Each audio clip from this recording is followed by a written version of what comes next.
Enfin, je vous dévoile ma méthode secrète. Comment est-ce que je fais pour multiplier mon argent? C'est-à-dire, c'est une méthode que vous allez fournir sans effort. Il ne s'agit pas du dropshipping, de vente ou comment. Non, vous n'allez pas faire de vente, pas du tout. C'est une méthode que je n'ai jamais vue ça sur des réseaux sociaux. Je ne sais pas s'il y a des personnes qui en parlent. Parce que c'est une méthode, après avoir que moi, je me suis ennuyé tellement avec beaucoup des histoires de chercher des personnes, des produits à vendre et autres. J'ai trouvé cette méthode, c'est une méthode très pratique. Et rassurez-vous, tout le monde peut le faire. Même un jeune de 13 ans peut le faire. Donc ça ne dépend pas de l'âge. La seule chose que vous aurez besoin, juste 50 euros au minimum. Et c'est une méthode qui est applicable qu'en Afrique, raison pour laquelle vive l'Afrique. Donc partout où vous vous trouvez en Afrique, vous allez juste avoir 50 euros qui équivaut en dirhams à 500 dirhams, en francs CFA aux environs de 4000 francs CFA. Donc si vous avez ça, rassurez-vous que non, vous pouvez lancer. Et n'hésitez pas à suivre la vidéo jusqu'à la fin, parce que tel que vous savez, dans cette chaîne qui est la mentalité de création de richesse, je vous présente toujours les astuces et les méthodes étape par étape. Déjà, je tiens à vous rappeler, vous savez, dans ma dernière vidéo, je vous ai parlé de la, de la création du compte d'épargne. Donc, le compte d'épargne, c'est un compte qu'on crée et au fur et à mesure, au fil du temps, vous avez normalement des bénéfices très hauts dans les pourcentages. Et dans cette vidéo, on va essayer de faire un peu une petite différence entre cette méthode que moi je vais vous présenter et la création d'un compte d'épargne. Mais vous allez voir que cette méthode, c'est une méthode qui est non seulement c'est très simple et c'est très pratique et c'est très avantageux. Moi, j'entends souvent dire que pour la multiplication de son argent, il n'y a pas une méthode qui n'a pas de risque. Ça, il n'y a pas de risque. Vous perdez rien. S'il faut perdre des risques, c'est juste manque de patience et la précipitation quand vous décidez d'accord, je bouffe mon argent. C'est tout. Donc, c'est ça les risques que vous pouvez avoir. Mais sinon, il n'y a pas d'autres risques. Il n'y a que la seule moyen à avoir, c'est juste multiplier votre argent.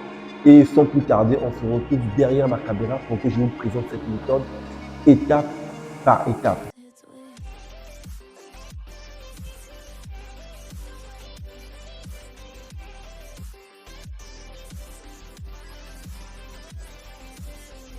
Déjà, pour commencer, on va essayer de voir un peu la différence avec ma méthode que j'utilise. C'est une méthode normalement qui est équivaut avec les crypto-monnaies. Mais ce n'est pas vraiment le crypto-monnaie.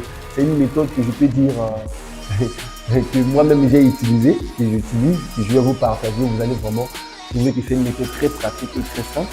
Donc, pour un premier temps, on va d'abord voir quels sont les pourcentages que j'ai reçus après avoir que j'ai créé un compte PayPal. Donc, vous allez voir, on va se retrouver derrière dans mon compte, donc derrière ma caméra de mon compte. Vous allez voir qu'est-ce que j'ai déjà pu avoir comme bénéfice et la méthode que j'ai créée par rapport à la durée que j'ai eue dans cette méthode que j'utilise, combien est-ce que j'ai gagné comme bénéfice. On va commencer pour découvrir déjà quels sont les pourcentages que j'ai reçus en revanche après avoir créé un compte d'épargne.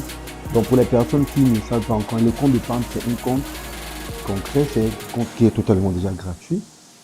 Et vous allez juste vous rendre auprès de votre conseiller de banque. Donc c'est un compte gratuit que vous allez verser votre argent. Et vous aurez bien sûr des pourcentages, c'est-à-dire vous aurez des suppléments après une certaine période. Et ça dépend des comptes. Donc ça dépend déjà des montants que vous avez versé comme étant, vous avez déposé dans votre compte d'épargne. Ça dépend aussi, euh, ça dépend aussi de la banque parce que toutes les banques n'ont pas les mêmes pourcentages. Il y a des banques qui ont des pourcentages un peu intéressants et il y a d'autres par contre non. Donc ça aussi, ce sont des facteurs qui dépendent pour la création de compte d'épargne. Donc on va se rendre dans mon compte. Comme ça, vous allez voir combien est-ce que j'ai reçu déjà. Je tiens à vous rappeler que moi, j'avais créé mon compte depuis l'année passée. Donc, j'avais créé mon compte, c'était depuis avril 2022. Donc là, nous sommes en janvier 2023. Donc, qu'est-ce que moi j'ai eu comme pourcentage? Qu'est-ce que j'ai qu'est-ce que j'ai eu, qu'est-ce que mon compte a produit? Donc, j'ai eu seulement 63 dirhams. 63 dirhams, c'est pas grande chose, hein. C'est à peu près, disons, 4000 francs CFA. À peu près 4000 francs CFA. Ce que j'ai eu depuis que j'ai créé ce compte, c'est pas vraiment une grande chose, voilà. au moment où j'ai versé 10 000 dirhams, qui équivaut à 1000 euros, aux environs de 800 quelques mille francs CFA comme ça. Et voilà. Donc, ce que moi j'ai eu en revanche, comme pourcentage, c'est juste 63 dirhams. Bon, de toute façon, ça va continuer à s'accumuler autant que je ne retire pas ça. Donc, c'est juste pour vous montrer un peu quels sont les pourcentages que vous pouvez avoir alors pour la création d'un compte d'épargne et aussi la méthode que moi je vais vous présenter tout à l'heure. Voilà.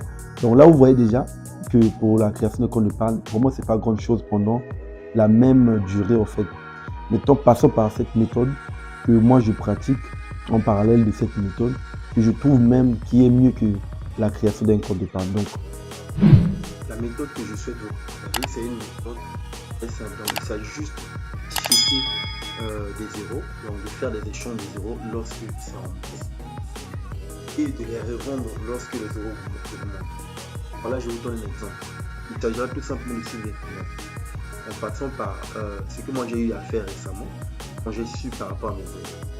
Donc, moi, quand j'avais acheté mes euros, c'était en 2020, un euro était équivalent à 10,52 dirhams. Qu'est-ce que moi j'ai fait? Donc, la seule chose que je fais, moi je vérifie juste les tendances actuelles. Un euro équivaut à combien? Voir l'évolution des euros. Voilà, quand j'ai constaté que 31 décembre, le 1er janvier, jour des fêtes, quand j'ai constaté que non, les euros avaient vraiment augmenté. Donc 1 euro est à 11,17 grammes. C'était très intéressant pour moi. Et voilà, quand je suis parti dans les billets d'échange, j'avais ciblé ça. J'ai trouvé que c'était intéressant pour moi. Et j'ai cherché des billets d'échange où c'était encore mieux que d'autres. Parce que ici à Marrakech, il y en a beaucoup, des billets des échanges, des euros. Moi, j'avais trouvé où c'était dans un billet d'échange où c'était à 11,19 euros. Donc, ce que j'ai fait, j'ai fait ma conversion, c'est ce que j'ai fait. Donc, j'ai fait mes échanges des euros. Donc, j'ai trouvé un petit 833 dirhams. Donc, 833 dirhams, c'est équivaut à moins à 47 000 ou bien 50 000 francs CFA. Donc, c'est une petite somme qui me permet juste un peu de me dépanner. Donc, j'ai réussi ça comme ça et j'ai gardé toujours mon argent de départ de 7 000 euros, j'ai mis ça à côté. Ça, c'est les bénéfices que j'ai trouvés juste en faisant ces vérifications-là. Donc, la méthode, elle est simple. Donc, achète les zéros lorsque c'est en baisse. Tu revends, ça s'augmente. La seule chose à faire, c'est juste suivre les tendances, la manière dont ça évolue. Moi, par exemple, les tendances de 2020. En 2020, c'était combien? 1 euro, c'était équivalent à 10 dirhams 61. Ici de suite, vous voyez, ça s'augmente et ça change à chaque moment. La seule chose, il faut juste suivre des tendances et voir la manière dont ça évolue. Vous trouvez que non, les tendances sont les euros s'augmentent. Ils ont profité dans cette méthode-là, pour acheter. Bon, moi, ce qui m'a motivé de faire mes échanges des euros actuellement, parce que j'ai directement compris en février, là, le mois prochain, il y aura la Coupe du Monde des clubs ici au Maroc. Et directement analyser les choses que sûrement il y aura beaucoup, comme Marrakech c'est une ville touristique, il y aura beaucoup des étrangers qui vont venir. Automatiquement, il y aura une baisse des euros. Je dois en profiter d'acheter mes euros maintenant et je dois profiter de vendre mes euros maintenant et attendre lorsque les euros, il y aura beaucoup d'étrangers, des touristes, c'est juste mes estimations. Quand les euros vont s'abaisser, ce sera au moins assez. 1 euro sera équivalent à 10,52 dirhams. Je vais encore acheter mes euros et je garde. C'est comme ça que je fais. Et sans juste mes calculs, bon, je ne sais pas comment ça va être parce que ça c'est seul Dieu qui sait, mais ce sont les estimations qui prouvent réellement que c'est probablement. Pourquoi? Passons par des essais pour voir que réellement ça fait passer comme ça. Le 1er janvier 2023, l'euro c'était à 11,17 dirhams. Le 2, c'était à 11,17, c'est maintenant à 11,15. Le 3, c'était à combien? À 11,09. Vérifions maintenant. Actuellement, nous sommes comme le pont 11. On va essayer de vérifier pour voir. Vous voyez, là, c'est maintenant à 10 dirhams 98. Et comment est-ce que ça pèse? Regardez les tendances, c'était à 11, 7, là. Et ça devient maintenant à combien? 98. Là, il y a la tendance qui disait que non, ça va baisser encore. Là, qu'est-ce que je fais? J'aime le dirham, ça va chuter encore. J'achète tout simplement. J'achète mes euros, je garde. Je trouverai encore, je fais mes calculs pour les euros. Je revends. De toute façon, il y a le risque. Parce que, peu importe le moment où je dis que non, j'ai besoin de mon argent, je fais les choses. Soit je vais toujours gagner une petite somme, ou bien il n'y a pas un moyen de perdre. Ou je vais toujours gagner quelque chose, ou bien j'aurai mon argent en entier. Donc il n'y a pas de perte, c'est quelque chose que vous n'aurez pas de perte. La seule chose, il faut juste vérifier la manière dont les euros évoluent. Même là, vous pouvez faire ça plusieurs monnaies. Hein. Même aussi pour dollar contre dollar, euro ou bien sterling. Là, je suis en train de cibler aussi si je peux aussi faire pour sterling parce que ça fait partie des monnaies aussi qui sont un peu élevées, on dira ici. Donc, je suis en train de réfléchir si je peux aussi entamer avec ça. C'est ça la méthode elle est très simple. Tout le monde peut le faire, vous pouvez le faire. Ça ne demande pas. La seule chose, il faut juste suivre les explications de cette vidéo. Si vous avez tout compris, essayez de revoir encore la vidéo, c'est totalement simple. N'hésitez pas de me dire aussi si vous avez des questions, juste au niveau des commentaires. Ça me fera énormément du bien parce que c'est une méthode que moi je pratique, je vous ai partagé. Donc si vous avez appris quelque chose, ça vous a paru un peu intéressant, pourquoi pas vous abonner si vous êtes nouveau, ça me fera du bien de liker, de partager et de me laisser. On se revoit dans la prochaine vidéo.